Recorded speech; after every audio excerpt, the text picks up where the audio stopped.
നാളത്തെ പ്രാർത്ഥനയ്ക്ക് നിങ്ങൾ എവിടെയാണ് പ്രാർത്ഥന ആവശ്യമുള്ളത് അവിടെ പോയി നിൽക്കണം. ചിലപ്പോൾ വീടിൻ്റെ അടിത്തറ ചെയ്തിട്ട് ഒന്നുമാകാത്ത അവസ്ഥയായിരിക്കും.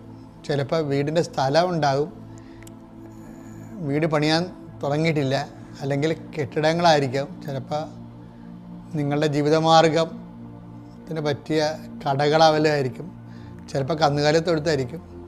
ഇപ്പോൾ എവിടെയാണ് നിങ്ങൾക്ക് പ്രാർത്ഥന ആവശ്യമുള്ളത് അവിടെ നിങ്ങളുണ്ടാവണം. പിന്നെ നാളത്തെ പ്രാർത്ഥനയ്ക്ക് നിങ്ങളുടെ രേഖകളെല്ലാം കയ്യിലെടുക്കും. നമ്മളിങ്ങനെ ആഴ്ചയിൽ ഒരു വട്ടമാണ് ഇങ്ങനെ ചെയ്യണത്. രേഖകളെല്ലാം കയ്യിലുണ്ടാകണം. അപ്പോൾ ഇന്ന് ഞാനത് പറയുകയാണ്, നാളെ അതെല്ലാം കയ്യിലുണ്ടാകില്ല. ആ സമയത്ത് ഓടിപ്പോയി എടുക്കണം ശരിയല്ല.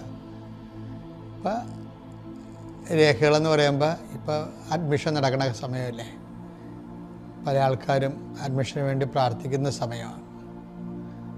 ചിലർ വിദേശ യാത്ര ഉള്ളവരുണ്ട്, ചിലർ ഇൻ്റർവ്യൂ ഉള്ളവർ, VFSൻ്റെ ഇൻ്റർവ്യൂ ഉള്ളവരുണ്ട്. അപ്പോൾ ചില ആശുപത്രി പോകാൻ പോകുന്ന ആൾക്കാരുണ്ട്. അപ്പോൾ ആശുപത്രി ചീട്ട് കയ്യിലുണ്ടാകണം. ചിലപ്പോൾ കീമോയോ അതുപോലെയൊക്കെയുള്ള കാര്യങ്ങളില്ലേ, അതിലൊക്കെ പോകാൻ നേരത്ത് നമുക്ക് ഒരു ദൈവത്തിന് സമർപ്പിച്ച് കഴിഞ്ഞാൽ നമ്മുടെ റിസ്ക് എല്ലാം തീർന്നില്ലേ. പിന്നെ നമ്മൾ ദൈവത്തിൽ ആശ്രയിച്ചാൽ പിന്നെ നമ്മളുടെ റിസ്ക് തീർന്ന് ദൈവം അത് വേണ്ട പോലെ എല്ലാ കാര്യങ്ങളെക്കുറിച്ചും നമ്മളെക്കാളും ഷാർപ്പ് ഷൂട്ടായിട്ട് എന്ത് ചെയ്യണമെന്നതിനെക്കുറിച്ച് കർത്താവിന് പദ്ധതിയുണ്ട്. കൃപാസനത്തിലെ പ്രാർത്ഥന എന്ന് പറയുമ്പോൾ അത് അച്ഛൻ്റെ ഒരു പ്രാർത്ഥന അല്ലത്. അത് കൃപാസനം ആൾക്കാരെ ജീവനോടെ പ്രത്യക്ഷപ്പെട്ട് ദുരന്തമുണ്ടാകാമ്പോൾ പ്രാർത്ഥിക്കണമെന്ന് ആവശ്യപ്പെട്ട സ്വർഗം പ്രാർത്ഥിക്കണമെന്ന് ആവശ്യപ്പെടാൻ വേണ്ടി പ്രത്യക്ഷപ്പെട്ട സ്ഥലമാണ്.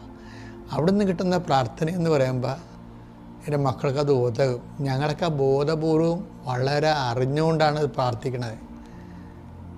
ഞാൻ പോലും ആൾക്കാരെ പ്രാർത്ഥിക്കണത് എങ്ങനെയാണ് പ്രാർത്ഥിക്കുന്നത്, വാരിക്കെട്ടി പ്രാർത്ഥിക്കത്തില്ല.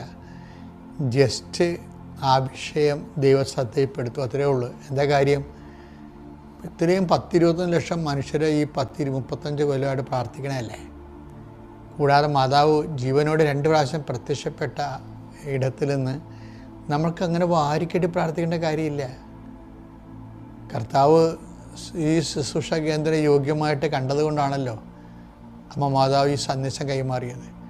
അപ്പോൾ അവിടെ ആശ്രയിക്കുന്ന സത്യസന്ധമായിട്ട് ആശ്രയിക്കുന്നവർക്കെല്ലാം സെക്കൻഡുകൾക്കുള്ളിൽ ദൈവതീരുമാനം ഉണ്ടാകും. അതുകൊണ്ട് ഞാൻ നിങ്ങളോട് അലറിയൊക്കെ നിങ്ങളോട് മോശമായിട്ട് സംസാരിക്കത്തില്ല, റഫായിട്ട്.